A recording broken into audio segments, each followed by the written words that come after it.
Hi mga mi! For today's video ay tara at samahan niyo naman kami sa aming panibagong mini vlog.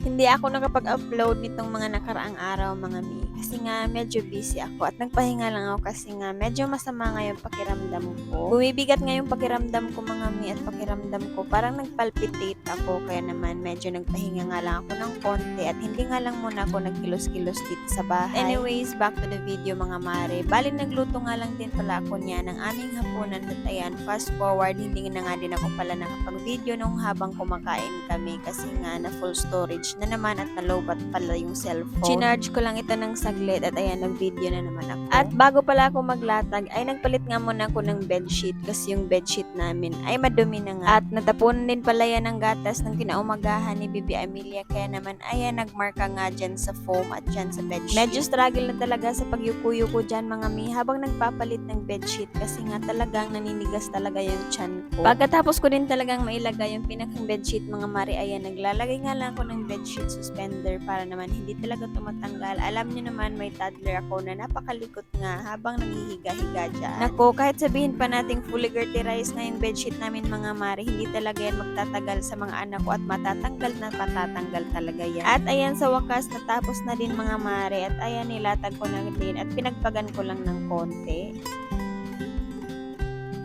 Nilipat ko na din itong lamesa dito sa kabilang gilid mga mi kasi nga bala ko kanina. Diyan ko talaga siya ilagay kaso nga kapag dadaan ay hahakbang pa talaga dyan sa may foam. Kaya naman naisipan ko na dikit ko na lang siya dito sa may mga drawer.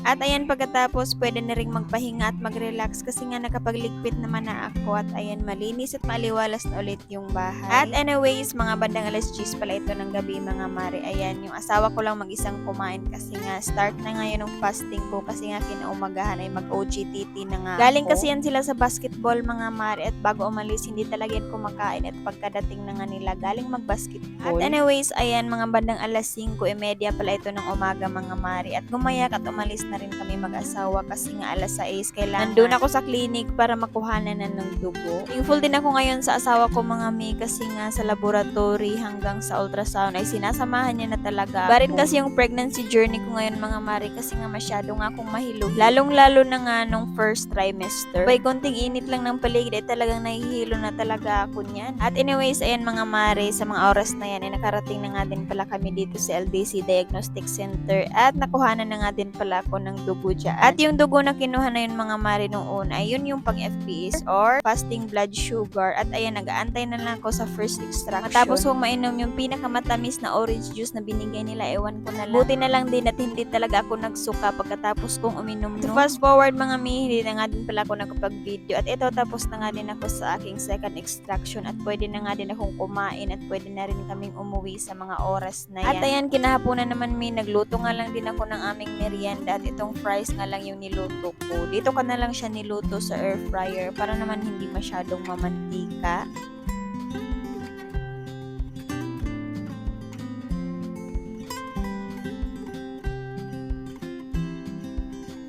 Ito namang i-reheat ko ngayon, ito yung sobra ng mga bata kagabi na merienda at ito hindi naubos kaya naman ito at i-reheat ko nga lang din. Meron itong cheese flavor mga mi, kaya nung nauna kong niluto ay asin nga lang yung pinabudbud ng asawa ko doon kasi nga ayaw niya itong cheese.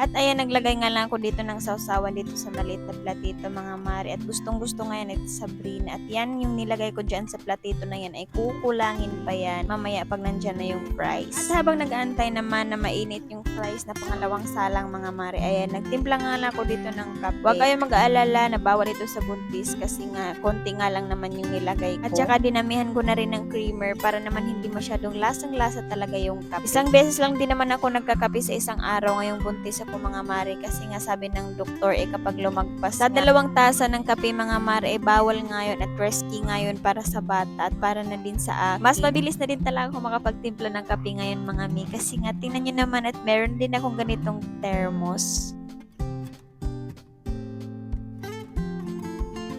At ayan mga mi, narihit na din pala itong ating fries. Kaya naman ayan, nilantakan na talaga ng dalawang bata. At tingnan nyo naman yung sauce, diba konti lang at ang dami nung nilagay ko kanina.